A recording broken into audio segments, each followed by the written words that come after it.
Así veo las cosas. De entrada te digo, yo no quiero reyes aquí en los Estados Unidos. Yo me vine de México precisamente antes de que hubiera democracia en ese país para no vivir en un país, en una nación donde no te dejan decir cosas, donde hay represión, donde sencillamente no se puede vivir libremente. Y entonces, este fin de semana hay miles de protestas, iba a decir cientos, no, pero hay miles de protestas en todos los Estados Unidos que se llaman protestas No King, protestas en contra del rey. Es una forma de decirlo, por supuesto. De lo que están diciendo es, no queremos que Donald Trump acumule tanto poder como si fuera un rey. Hablaremos de esto un poquito más adelante.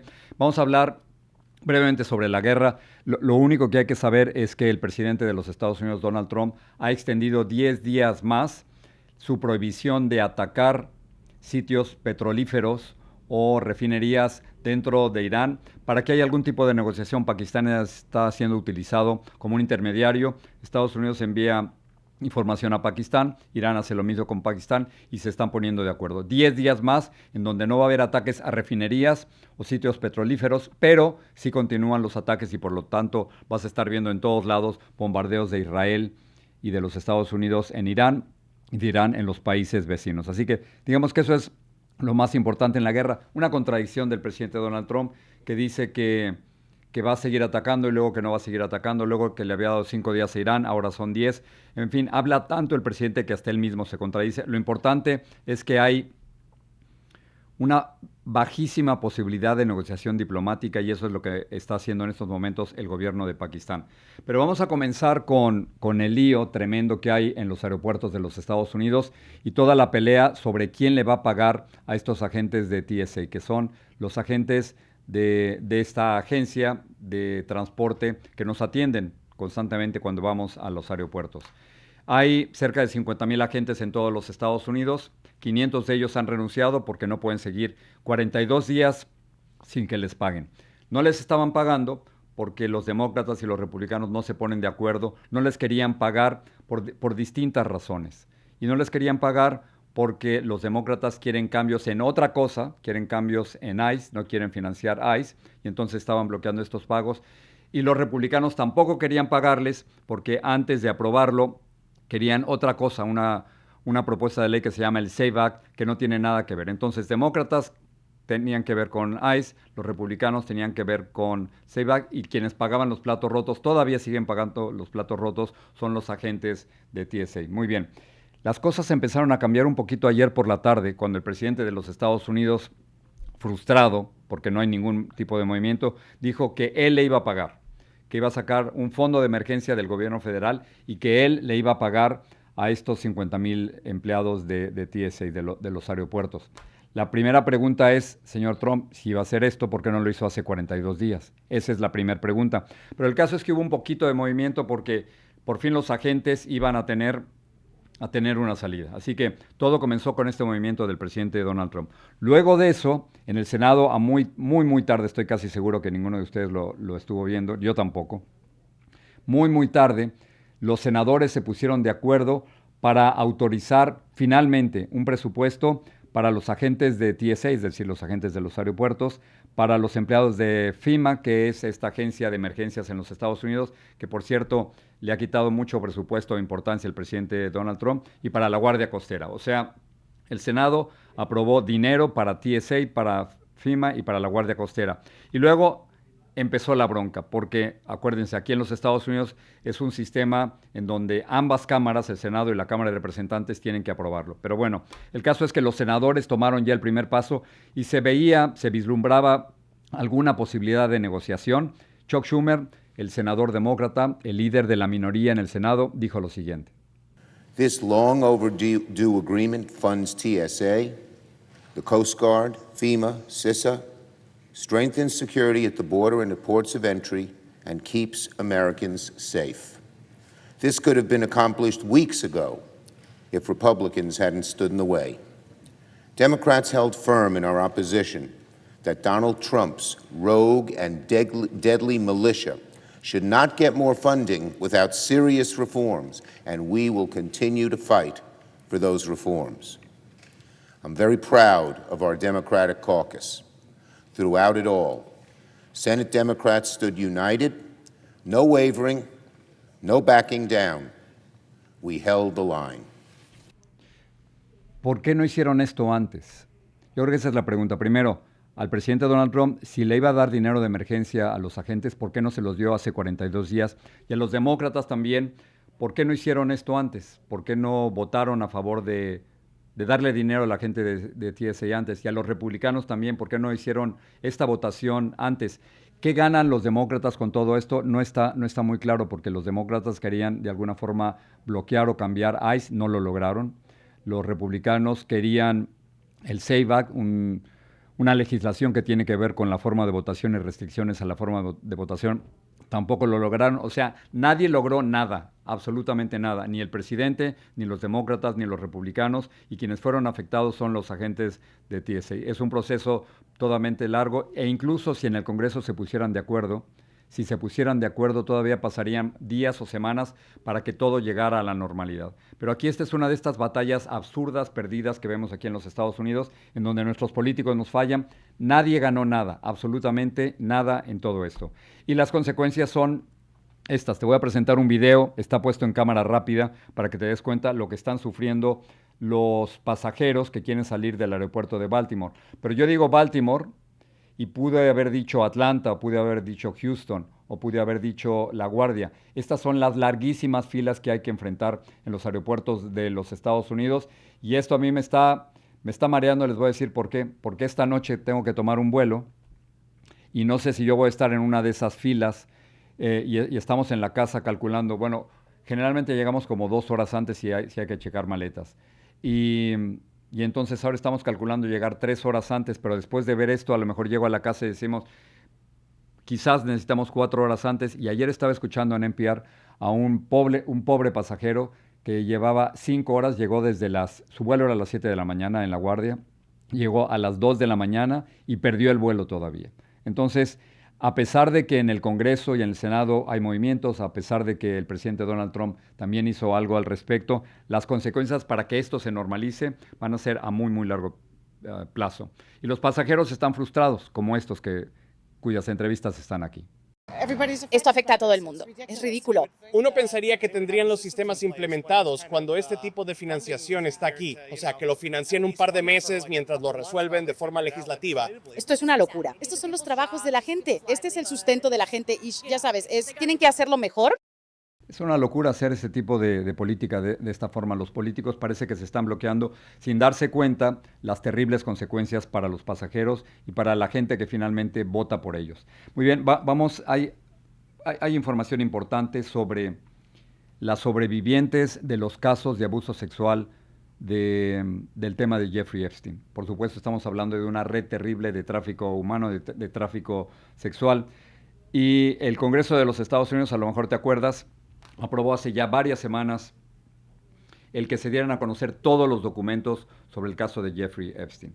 Muchos de estos documentos estaban redactados, ponían con un plumón negro lo que no querían que se diera a conocer, y el Departamento de Justicia sacó millones de páginas de documentos donde aparecen cientos de nombres. Bueno, el problema es que no quitaron los nombres de algunas de las víctimas. No quitaron los nombres de algunas mujeres sobrevivientes de estos casos de abuso sexual. Y ahora muchas de esas mujeres están enojadísimas, con toda razón, y están demandando a 2 entidades. Al Departamento de Justicia por haber dado a conocer estos documentos sin quitarle sus nombres, y a Google, donde este tipo de documentos se dieron a conocer. Entonces, lo que ellos dicen, estamos siendo revictimizadas, primero por Jeffrey Epstein y el grupo de hombres que abusó sexualmente de ellas, y ahora, una vez más, porque sus nombres, que hasta el momento habían sido secretos, fueron divulgados a través del Departamento de Justicia de los Estados Unidos. Así que esa es la batalla que se está realizando en estos momentos sobre el caso de Jeffrey Epstein. Hace poco, aquí en los Estados Unidos, le quitaron las licencias de conducir a 17,000 camioneros, 17,000 choferes de camiones aquí en los Estados Unidos, y lo hicieron supuestamente porque no hablan inglés o no hablan bien el inglés. Y al secretario de Transporte de los Estados Unidos, Sean Duffy, le pareció que era muy buena idea quitarles esas licencias a estos camioneros que tienen una función esencial aquí en los Estados Unidos. Muchos de ellos son hispanos, muchos de ellos cruzan desde la frontera de México hacia los Estados Unidos y recorren todos los Estados Unidos. Es uno de los trabajos más peligrosos y difíciles que hay en este país y les han quitado sus licencias. Al secretario del Transporte le parece bien. That's a really good point. The problem is that our states are the ones that issue these licenses. So with commercial driver's licenses, we do have some federal control. But again, we have thousands of people who can't speak the language, long-standing rule, and it's a safety issue, right? If you can't understand road signs, if you can't communicate with law enforcement when you're pulled over and communicate what's on your rig, huge problem. But the last administration, Mr. President, they let truck driving schools self-certify that they were qualified to train truck drivers. And so this is like the Leering Center. So you pay $800 and you get a certificate that you passed a CDL driving school. And again, they have no skills. They don't have the knowledge. They don't have the skills. They haven't gone through any of the testing. And then they get licenses, and they're killing Americans on our roads. So it's remarkable the rot that the last administration allowed to take place. We are ending that, and I need partnership with our states. Even California started to come on board. Even Gavin has started to play ball with us. Este es un debate interesante. El secretario asegura que algunos de estos choferes han matado a ciudadanos de los Estados Unidos. La verdad, nosotros aquí en las noticias no vemos eso.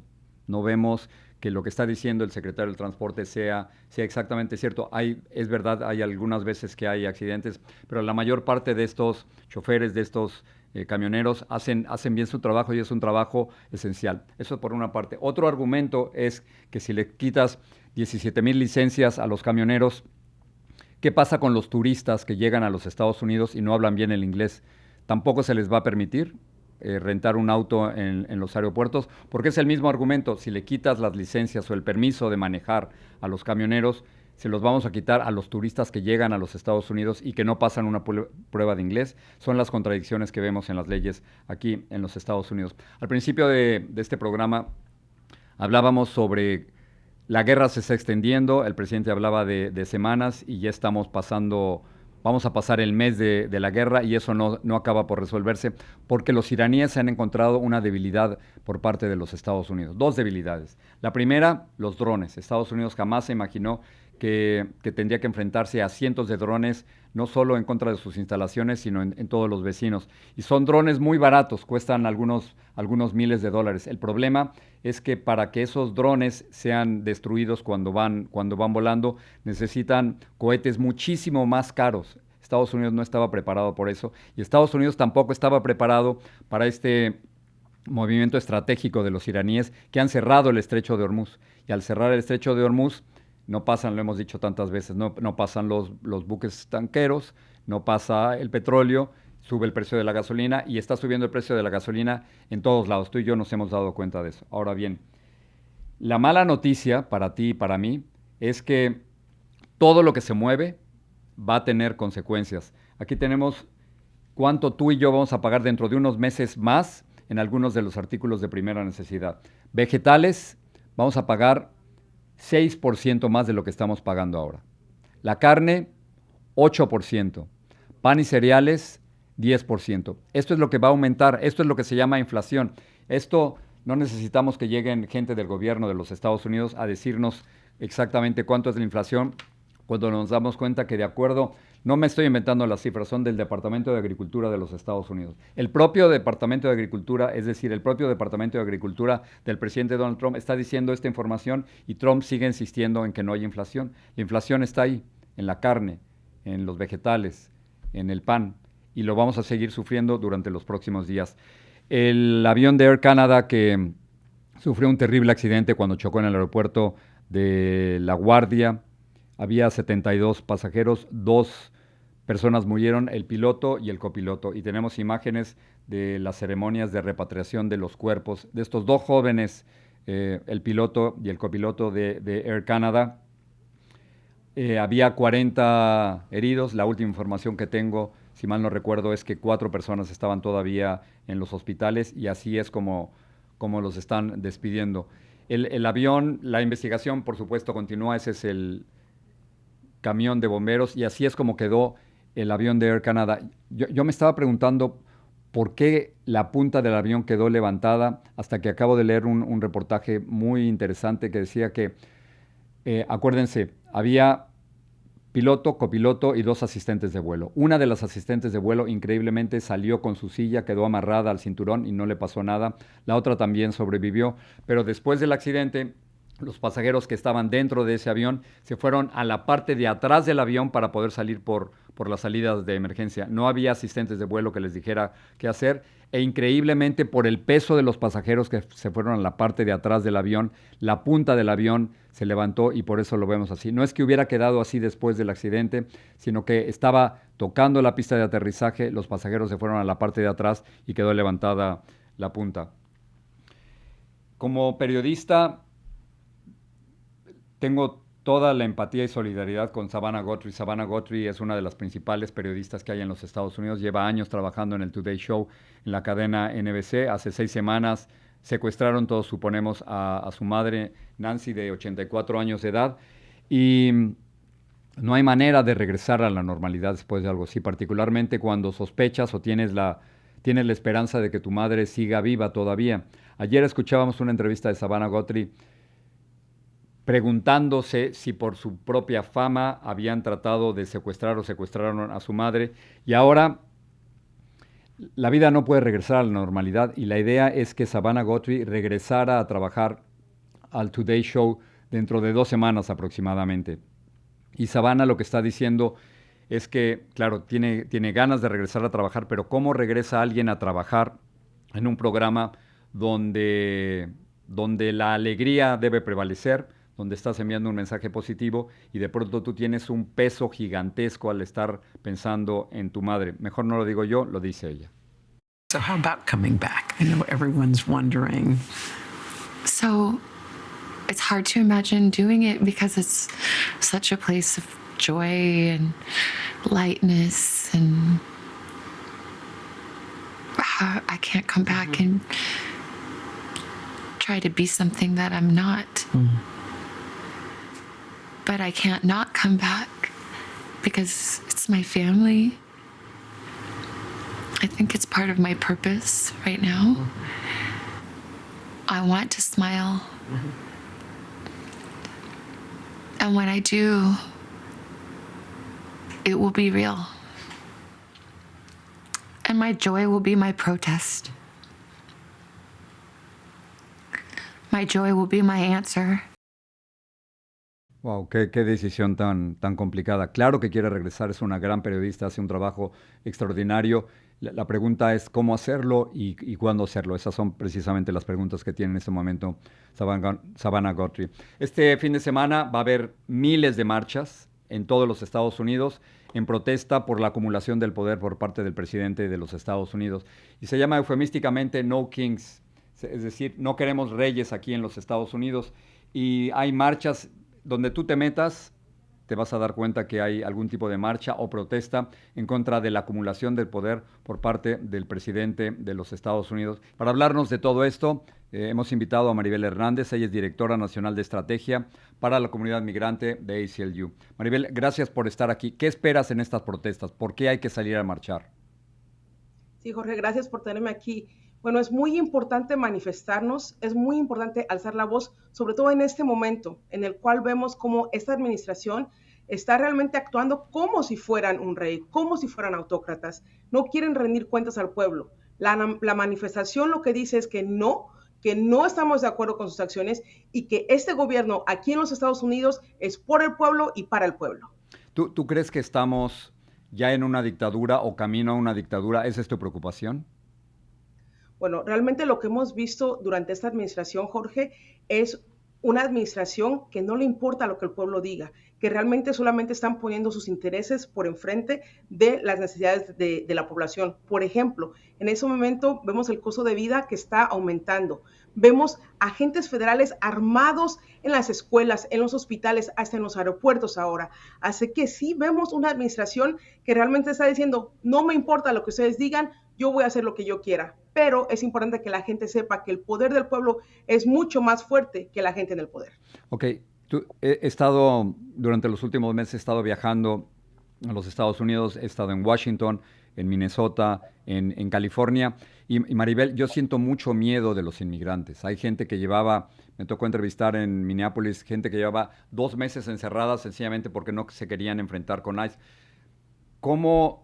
Vamos a suponer que haya muchos inmigrantes que nos están escuchando ahora y que quieren salir a manifestarse y a protestar, pero tienen miedo, Maribel, tienen miedo de que la migra, de que ICE vaya a aparecerse por ahí, que se los vaya a llevar. ¿Qué hacen? Sí, Jorge, yo te puedo decir que ese miedo es un miedo fundado, porque realmente yo soy inmigrante, yo vine de México, ahora ya soy ciudadana, pero tengo mucha familia que es afectada también por esto. Entonces, queremos primero que nada que la gente que sepa que tiene miedo en este momento, que sepa que no están solos y que por eso la gente que tenemos el privilegio de alzar nuestra voz, lo vamos a hacer, número 1. Número 2, también es algo muy importante recalcar que los gobiernos que quieren ser autócratas, ¿qué es lo que hacen? Utilizan, de hecho, el miedo para reprimir a la población, para mantenernos callados. No lo vamos a dejar. Pero para aquellas personas que están decidiendo, voy o no voy, esta es una decisión individual. Por favor, vean cuál es el riesgo para ustedes y que sepan que hay muchas formas de involucrarse con este movimiento, ya sea manifestando, como mañana, pero también pueden tomar el teléfono y hablar a sus representantes y decir que no están de acuerdo con esas políticas. También se pueden organizar como comunidad para protegerse los unos a los otros. Entonces, que sepan que el miedo lo entiendo que es fundado, que estamos aquí con ustedes y por favor tomen la decisión que sea correcta para ustedes. En la página de internet nokings.org tenemos entrenamientos en español para ayudarle a la gente a balancear ese riesgo y saber sus derechos para que tomen la decisión que sea mejor para ustedes. Entonces la página es nokings.org. Sí.